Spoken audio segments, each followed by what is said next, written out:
ngaturaken panuwun ingkang tanpa pindhan Rama paduka kepareng nyarirani jumeneng dados Siropati sinaosa dereng ngantos kelampahan raos kula kelampahan para Pandhawa badhe larut awis saking kasektenipun Kanjeng Rama Prabu awis saking agenging pangaribawanipun Aji Candha Birawa mangger biyen nggih sampun kasesa jengandika anak Prabu Bombong raosing penggalih kula jumeneng dados senopati kula sagahi panjenenganipun anak Prabu sampun ngantos jagekaken kula menang lho sababipun menapa Rama katen nggih tiyang perang menika petangipun rak namung kalih ora menang ya kalah yen ora urip ya mati menawi panjenenganipun anak Prabu sanget anggen njagekaken kasekten kula oh klentu nggih klentu kirang menapa ingkang Hyang Takanda Sang Maharsi Warabisma kirang menapa Begawan Durna kasektenipun linangkung kemawon larut gugur temadyaning palagan menapa malih kula nggih mila kula nyagahi menapa ingkang dados keparipun anak Prabu namung dinten menika pun bapa nyiras pantes nggih pamit dhumateng menanipun anak Prabu jumangkah wonten madyaning palagan hambuk bilih nggih menika pungkasanipun anggen kula pepanggihan kaliyan jengandika anak Prabu kelepatanipun ingkang bapa ingkang keladuk suga ngendikanipun ingkang bapa kula nyuwun pangapunten lho nggih Rama paduka Kanjeng Rama tetepa ngayomi dhumateng gesang kula paduka Kanjeng Rama Prabu kedah jaya wonten madyaning palagan mugi-mugi jawata ngayomi sampun masuk patos yang penggalih menika sampun meh tengah dalu monggo naripun anak Prabu kula aturi nuwun dhumateng purbaning Gusti sesarengan kalian pun bapa mugi-mugi kekayuan paduka saged kasembadan pun bapa pinayungan dening Gusti ing ngakarya jagat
Surem-surem dewang Kara kingken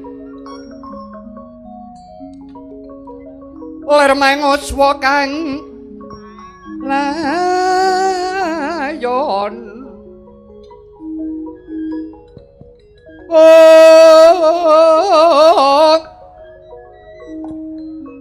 denyo ilang memani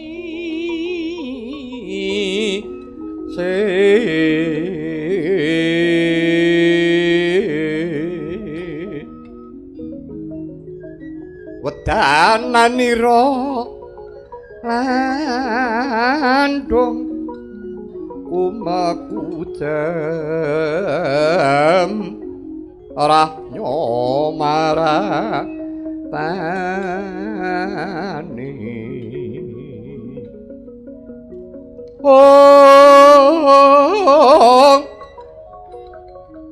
marang sariranipun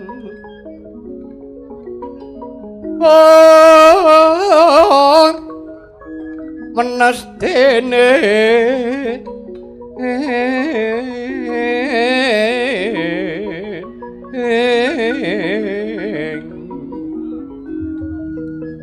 rutira kawang-wang enggekono bangsu mirat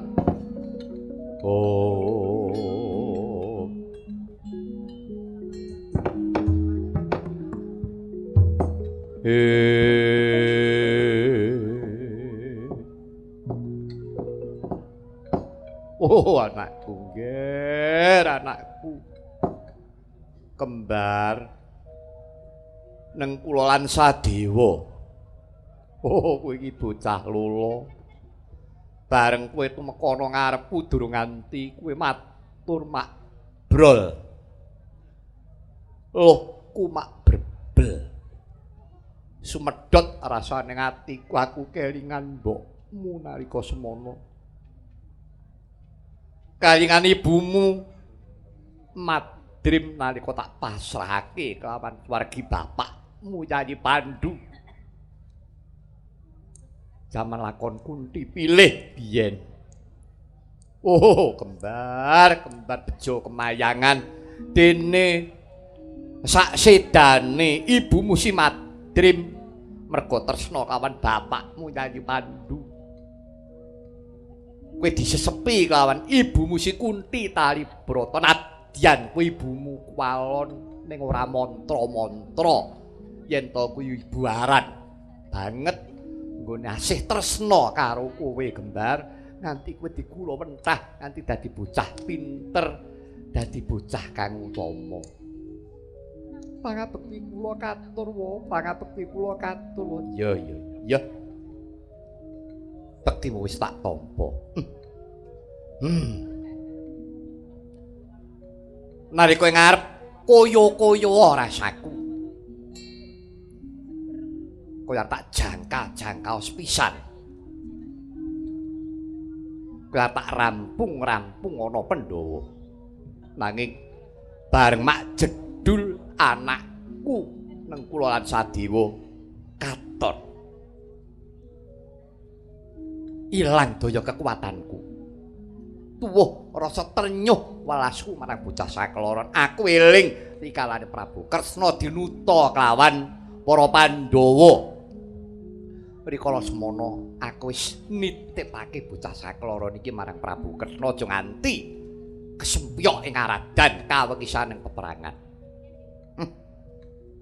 Yo, Kembar. Aku wis ngerti yen kowe iki tekan kene mesti ana sing ngongkon. Ya ngono apa ora? Mboten kok, Wa. Kula namung badhe matur ngersa paduka Kanjeng Rama Kanjeng Wa Prabu. Ya, matur apa? Benjang-enjang prethek ing Surya Paduka Kanjeng Wa Prabu. Mesti ki mawon jumeneng dados senopati.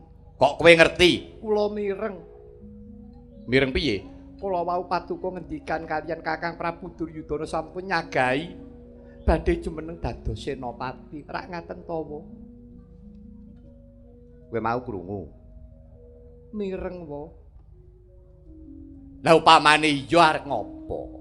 Nggih, kula ngertos mboten wonten jamakipun Narendra badhe pangandika ingkang sampun kawedhar. Lati pakarti ngawiji nek iya ya iya nek ora ya ora. Paduka tartamtu jumeneng dados senopati.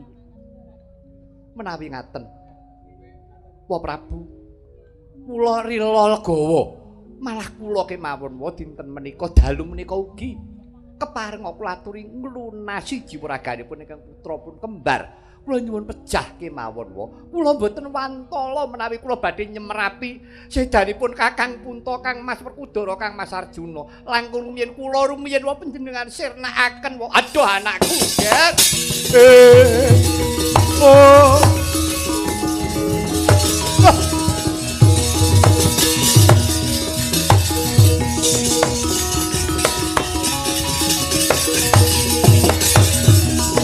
Wenas dening Rudira kawang wang gegono bang sumirat.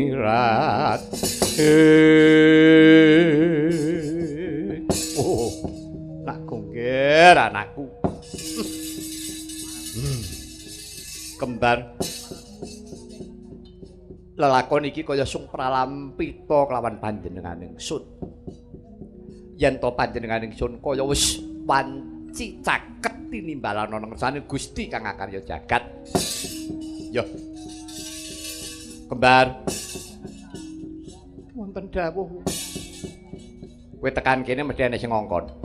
Mboten kok, menika pikajeng kula piyambak. Ora. Kowe mesti ana sing ngongkon.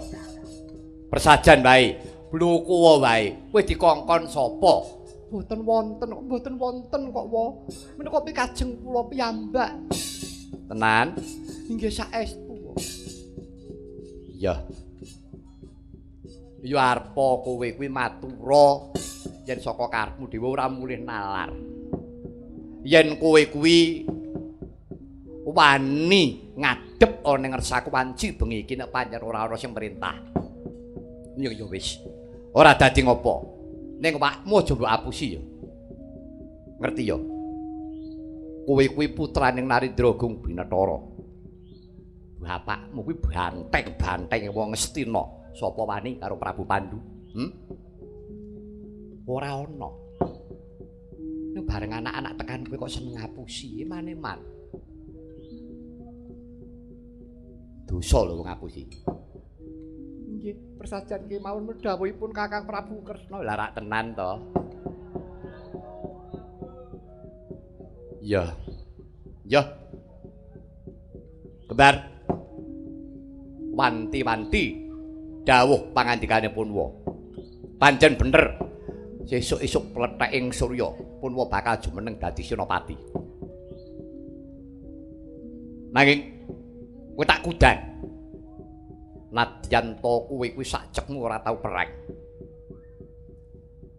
Sakjekmu ora tau perang, kowe ngelingono kowe iki tedhak turune Prabu Pandhu, bapakmu ki Sejaka, wani mateni ratune kula Prabu Nagapaya. Mati karo bapakmu. Tirunen wong atuwamu. Gedhe labuh labete marang bangsa lan negara. Ya mung cacate bapakmu ora lono sugenge, tekse ora dawa umure. Pancen dawa cendhake umur wis keparinging Gusti. Ning kowe tak kudang. Kowe dadi satriya utama. Ngerti? Nggih, ngertos wae. Kowe tak gegadang. Sakpungkuripun bapa. Sakpungkuripun bapa kowe sakloron. Kowe jeneng ratu ana negara Mandaraka. Sabab apa? Wis ora eneng sing tak arep-arep ya nggir. Sing tak arep-arep, sing tak ajab wis ora ana. Aku nyawang apa-apa wis ora seneng. Nyawang kahanan iki wis ora seneng. Persajan bae. Mongko sing kudu gumanti keprabon kuwi kudu anak lanang. Mongko anakku lanang loro kesempyok ing Aradan.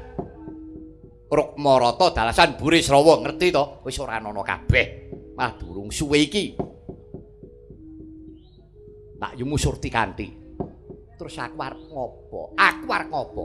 Mula persajan wae, aku bakal jumeneng dadi senopati. Wis bali yo. Bali yo. Mboten, Bu. Kula paripaksa nyuwun dawuh paduka Kanjeng Prabu. Kula wangsul kedah kados pundi. Bali yo, bali yo. Wis to mundura. Mekaten, wis mundura. Wis. Kowe bali yo mundura bengi iki uga. Sesuk wae plethek ing surya. Kalamun aku jumeneng dadi senopati aja lali. Kang Masmu Puntadewa kon methokake kridhaku.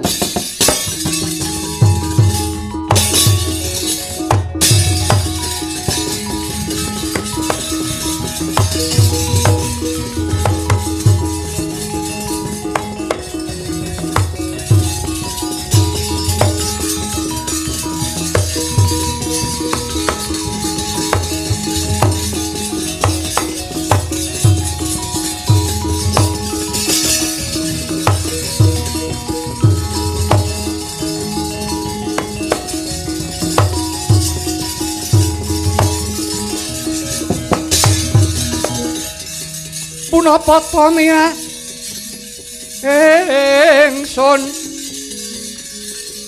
prihatin Mas Pogong mijil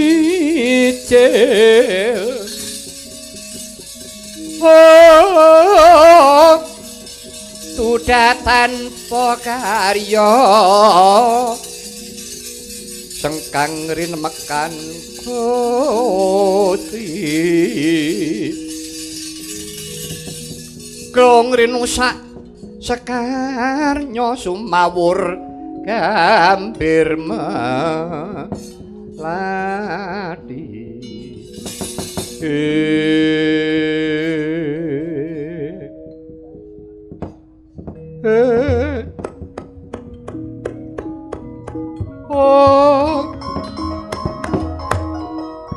sinuwun sesembahan kula sinuwun pepunden kula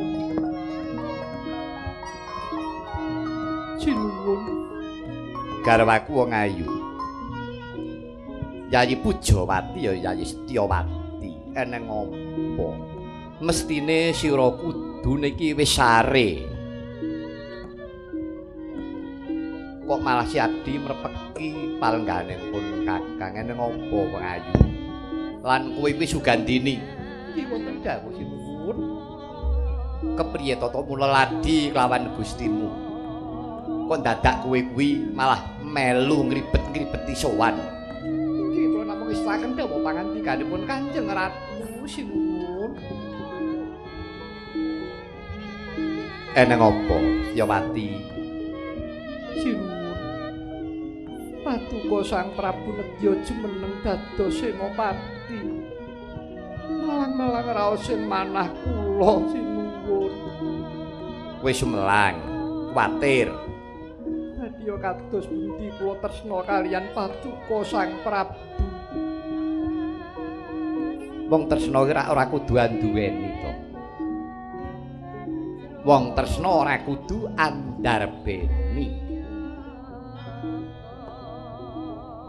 nganti klebu ana ing tetembangan tegese tresna kuwi rak winates ana matese kabeh kuwi mau pasrah ana saning Gusti sing gawe urip sinuwun piye raos sing manah kula mboten kados dinten menika lan malihipun kula bibar supena pramila kula gragapan menika kala wau kowe bubar supena inggih Sang Prabu kowe supena apa maos kula Patuko Sang Prabu menika ngagem busana ingkang sarwa seta nitih baita wonten madyaning samudra baita katempuh ing prahara baita guling Paduka kerem wonten madyaning samudra pramila kula gragapan menika kala wau sinuwun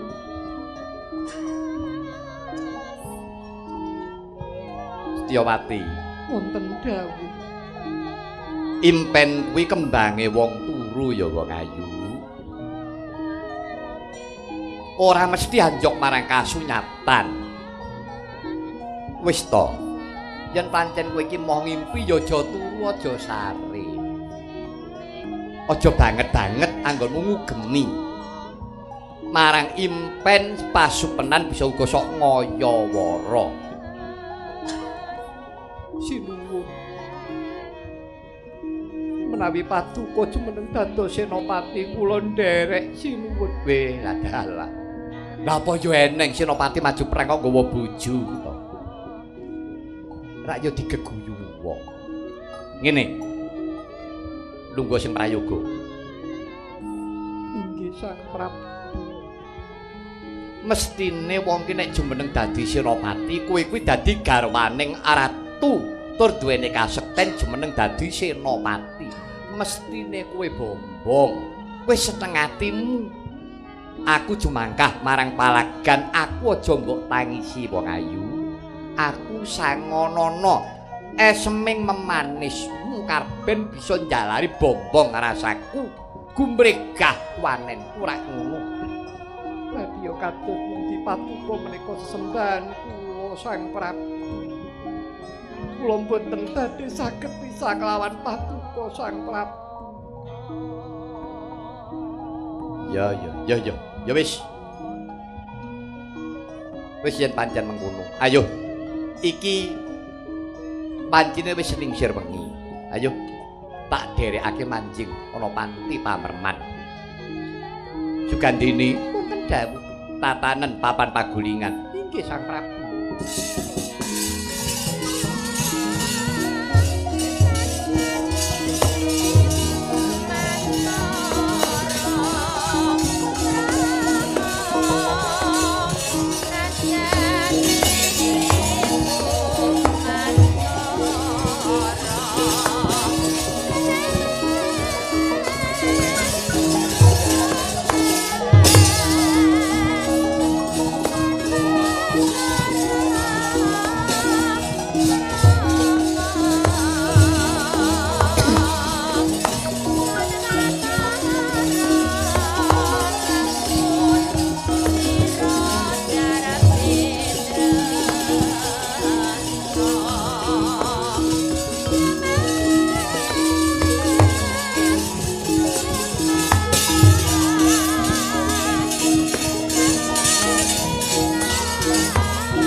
Manjing jroning panti pamerman. Panti papan pamerman paturon manjing pagulingan wong agung kekalih. Sang Prabu Salyapati ya Sang Prabu Anamnarasoma dalasan ingkang garwa. Kusumaning ayu Dewi Setyawati ya endang Pujawati. Dadenira kabujung palangati wasumelang raosing panggalih pramila nadyanta sare jejer parandene agemaning nyamping Sang Dewi kelawan agemane Sang Prabu Salyapati ngantos den bundeli ing pangajab kalamunta Prabu Salya nilapaken kraos tartamtu badhe wungu Sang Dewi. Nanging yektine Sang Dewi Dendira Sari kenging pasir panira ingkang raka Sang Prabu Salyapati. Pasirpan wewe putih bega nanda ingkang ketaman sami saknalika les tilem kepati. Nanging Emohaya ing pambudi Sang Prabu Salya karana astanira Sang Prabu Salyapati rikala semana kinarya kajang mustaka tekse kanggo bantal. Sami sakala anglolos astanira lon-lonan Prabu Salya saking mestakanira ingkang garwa Dewi Setyawati riwuhnya saged pisah mustaka lan astanira Prabu Salya mingset mingket Prabu Salya enget kalamun to kampuhe ageme nyamping den bundeli kelawan kusumaning ayu Dewi Setyawati datan kewelaning pambudi Sang Prabu Salya grayah astaning ing mriku ngasta pusaka keris ingkang wonten nginggiling panti Pamerman.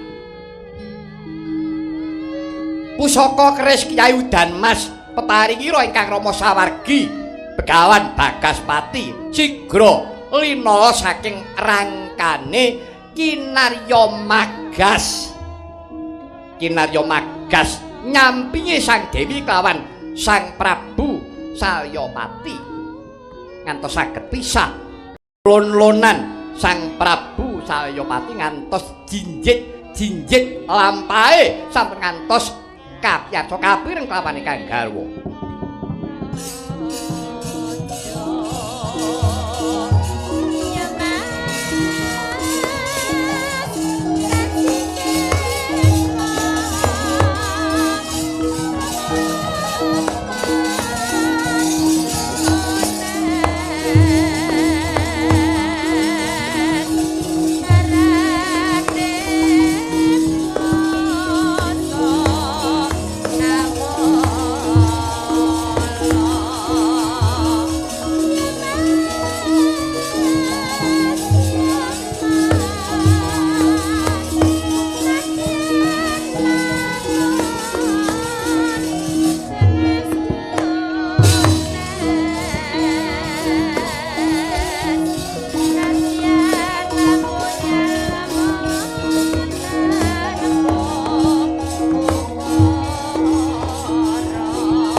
Kuning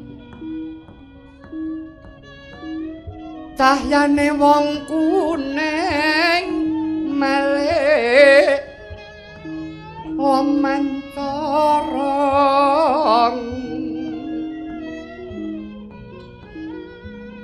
dasar kandet luwes sak solahe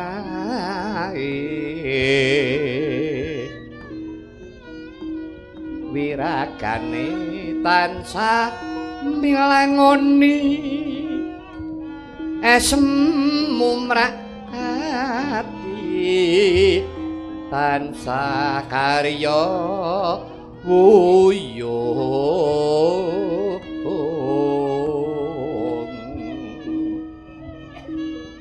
garwanipun Kakang Mongayu Setyawati ora nono wanita kang banget tak tresnani kejaba mung sira Yayi.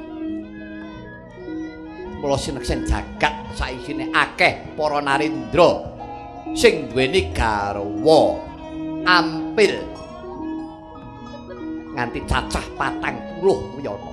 Nanging Prabu Salyapati ora niat aku iki duweni garwa ampil. Garwaku ya mung garwa padmi jeneng sira Yayi. Dewi Setyawati wis jawa manis. Muga-muga sira superna lelangan asmara kaya nduk nalika maksih muda. Wong ayu pun Kakang minta pamit Yayi sumangkah rajan palagan. Esmu sing tak jaluk Gumiring lawan pun Kakang Wayu.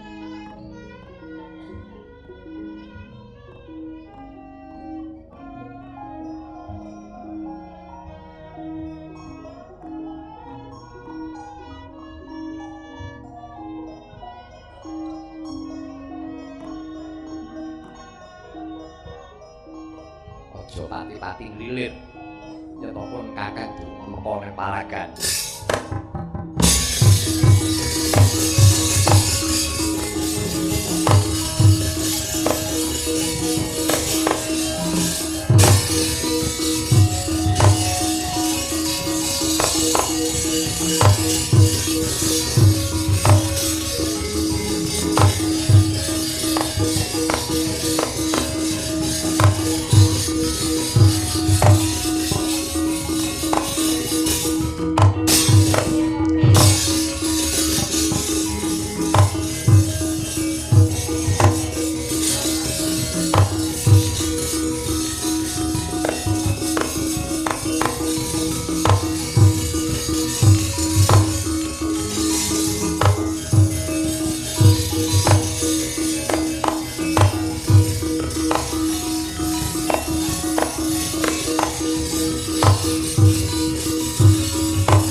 Kadang padharan dena becik besok amendemo baris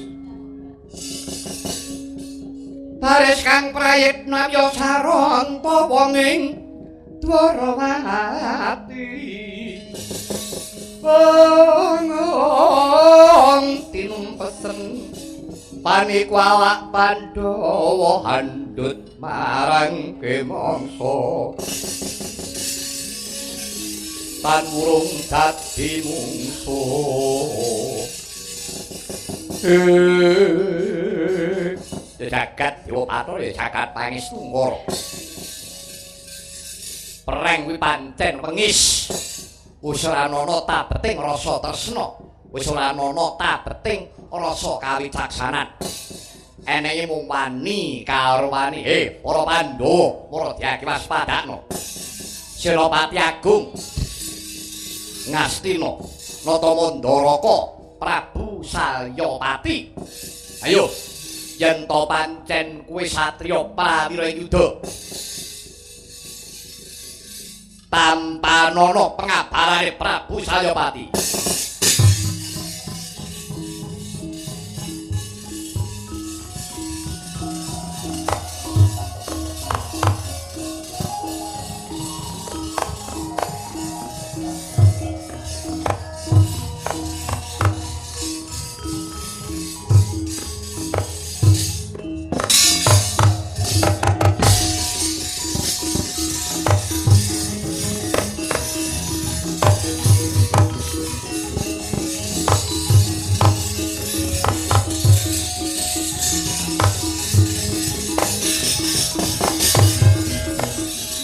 Tan samar pamoring suksma sinuksma ya winaya ing asepi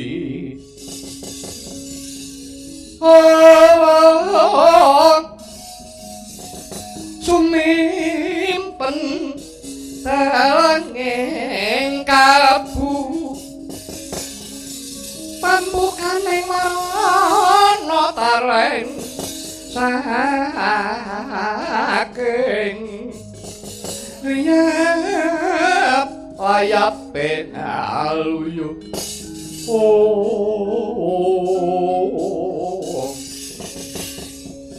pindha pecating Superna sumusuping rasa jati.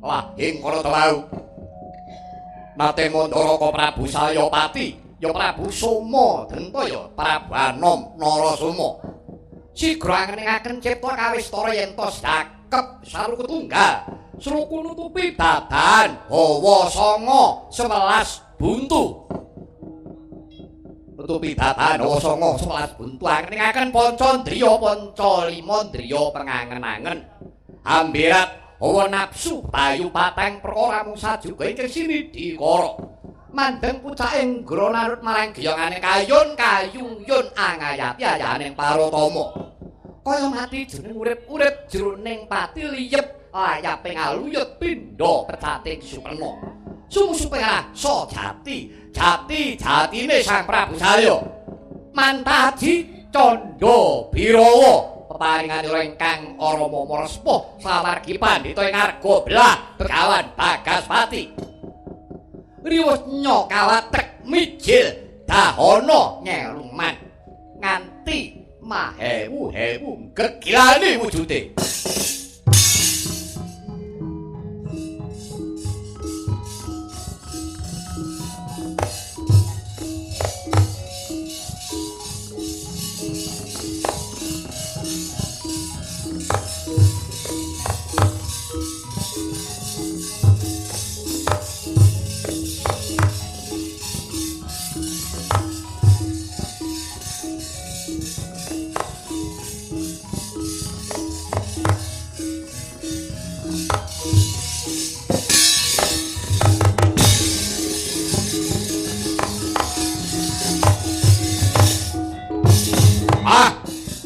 Suramrata Jayamrata ayo para Pandhawa kraya aku Candha Birawa ayo maju maju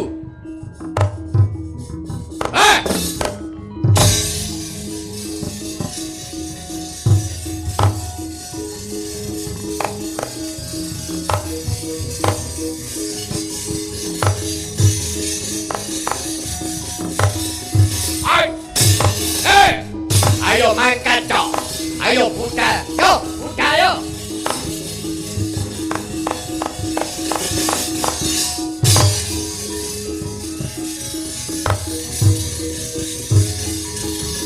hei ayo budal cok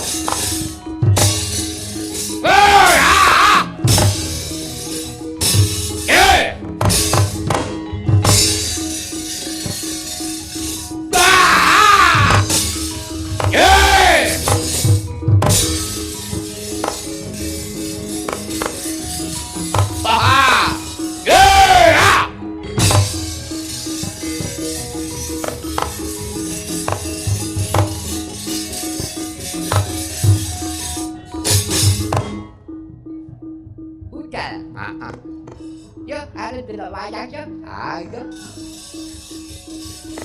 Karo golek kletik-kletik. Kletik-kletik matamu kuwi. Ora gablek duit.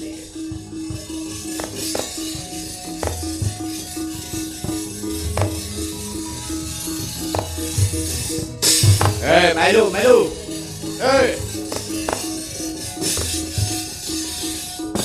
Ya. Alah yo.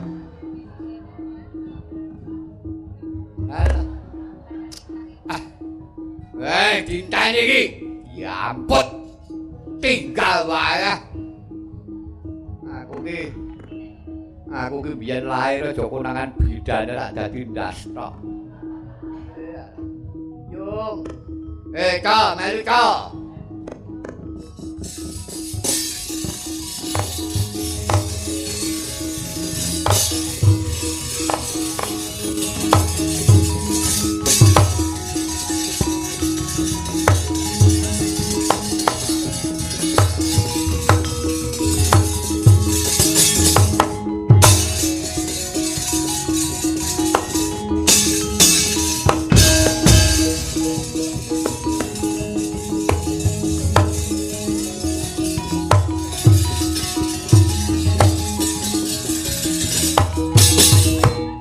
Parat buta kegilani.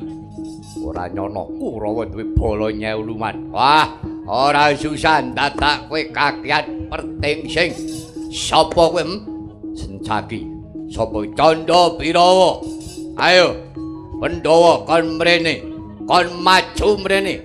Sencaki iso ngrampungi dapurmu. Wah, sesep getemu wah. Wah. Ah. Ah.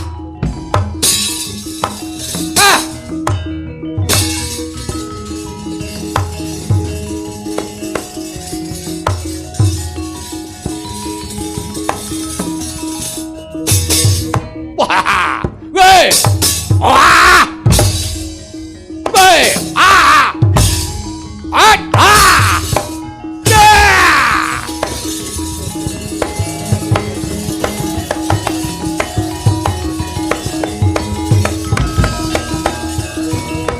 Ah!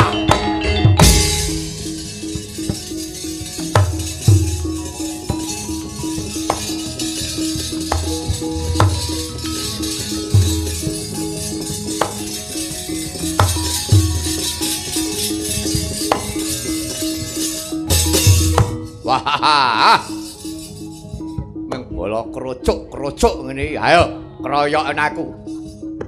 Arane bola krocok ndasmu. Ayo minggat ora. Parat. Buta kegilane. Ah!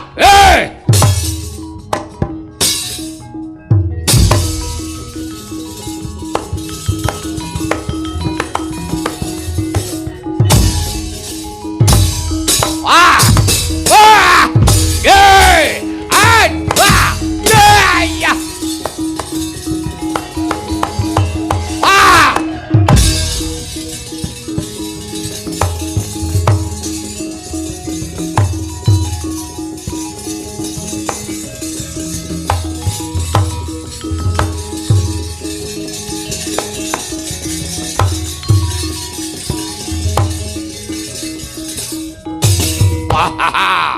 Wah! Kelemar-kelemer. Ngidak pendenge ora telek. Balik. Ah! Weh! Wah! Wah! Woi! Wah! Wah!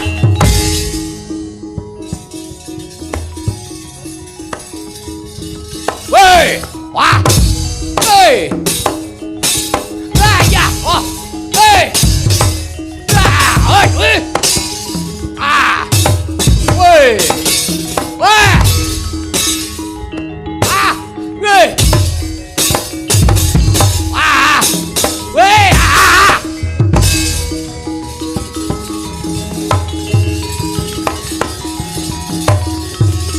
Yeah! Woi!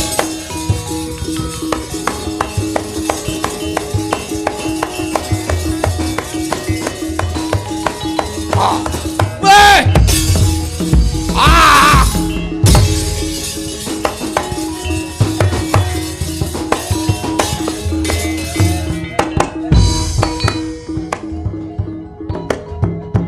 Wah!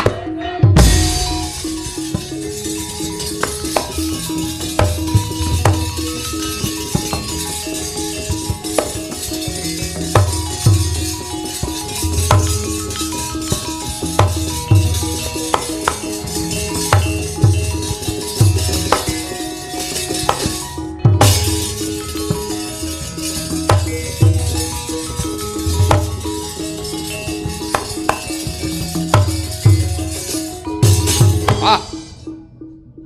Ah! Ah! Ah! Ah! Ah! Ah! Ah! Oh, yo! Ya, ya!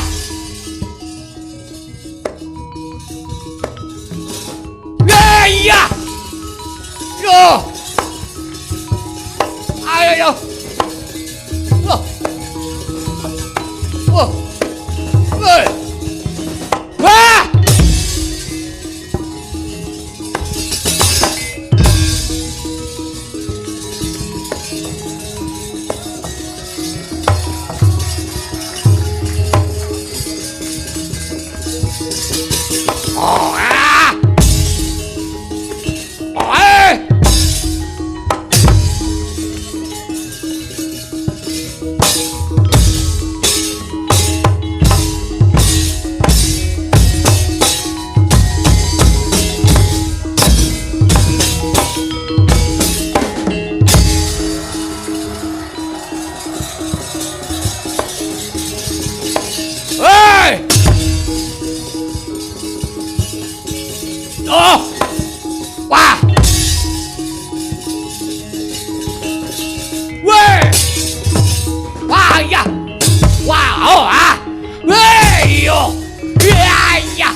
Modiar kowe. Kuwi jenenge kejeron. Dudut angel to. Angel apa maneman? Kangelan to.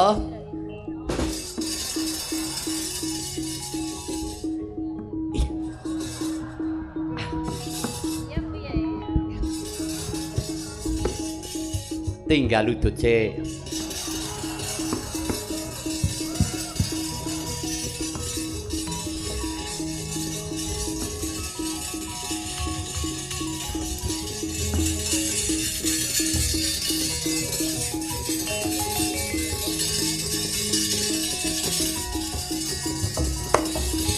Wo jebulane mung action.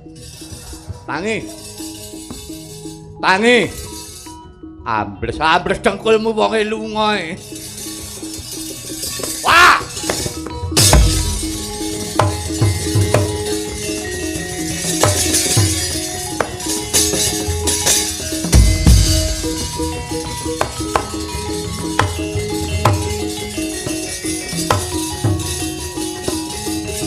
Wah!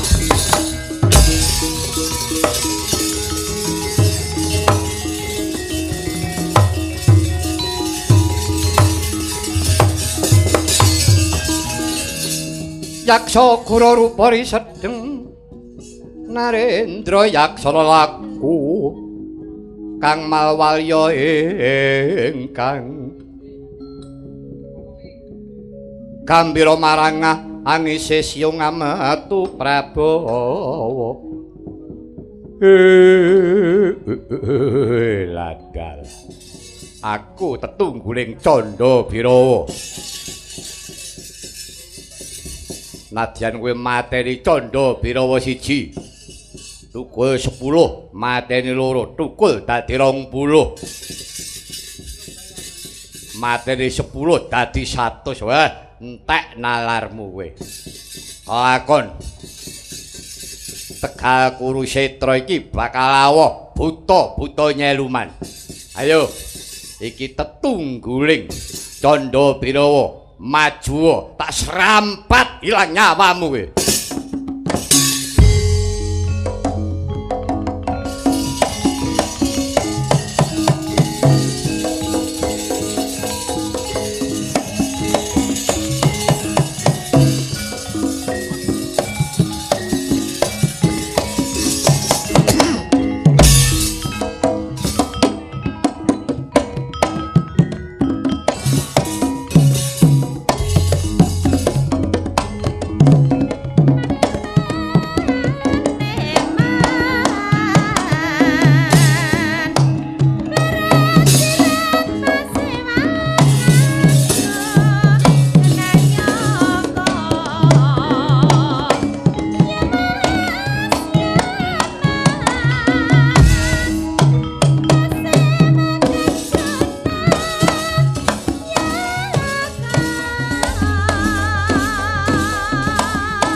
iya.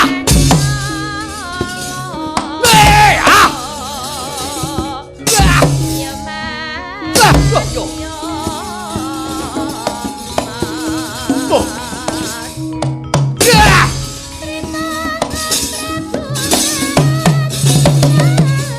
Yo. Iya iya. Yo.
Anu. Bu, kono Bu. Dikono ki Mas.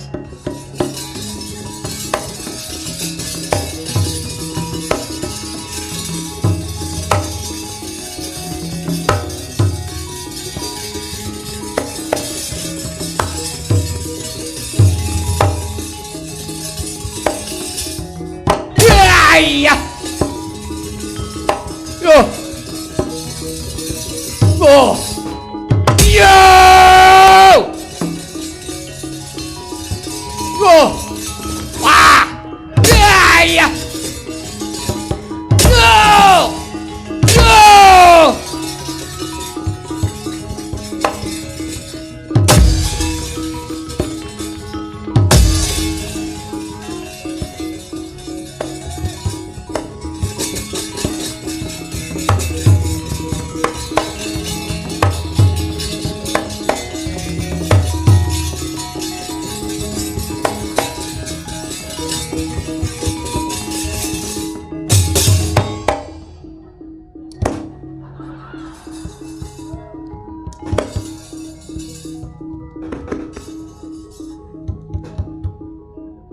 Mas. Betara kok, Mas.